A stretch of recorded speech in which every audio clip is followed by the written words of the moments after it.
Hello, Peter. It's great to meet you.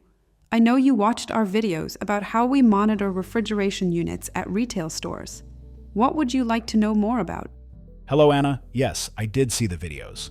But I'd like to know how your systems monitor the performance of refrigeration units. What does that involve?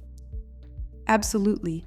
As you can see in this dashboard, our systems are designed to monitor both temperature levels and energy usage, using smart meters and wireless sensors.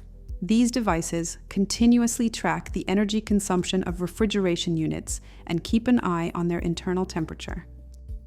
In this graph, you'll notice how deviations in energy usage can signal performance issues like compressor inefficiency or mechanical failure before temperature anomalies even appear. That's interesting. I've often discovered issues with freezers and refrigerated displays when their temperature is already too high. By the time we noticed, we had to discard some products and request emergency repairs. So, we are always behind. I completely understand. That's precisely what we aim to prevent. This chart clearly shows a surge in energy consumption due to a malfunctioning compressor. Later, when the compressor was refilled with gas, both the energy consumption and temperature levels normalized. It makes sense that higher energy use could indicate a problem before the temperature rises. Exactly. Look at this graph.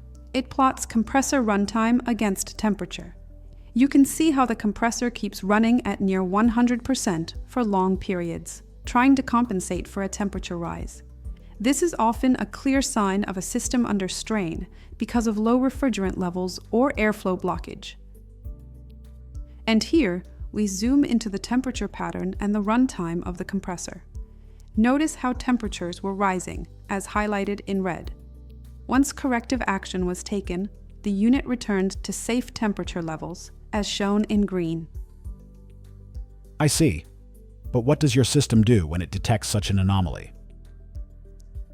Once the system detects that a refrigeration unit is operating outside its defined parameters, it triggers an automated alert, like the example shown in this overview.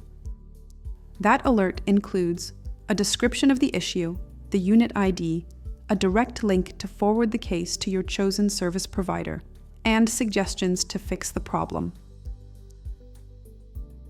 That sounds really practical. And what happens after the notification is sent? After your service partner receives the alert, their technician can scan the unit's ID both before and after performing repairs. This logs the repair time, technician notes, and resolution steps directly into the dashboard, ensuring traceability for audits or future maintenance. I really like that proactive approach. Thanks for explaining everything, Anna. I'm definitely going to discuss this with my team and see how we can integrate this solution into our operations. That sounds great, Peter. If you have any more questions, feel free to reach out anytime.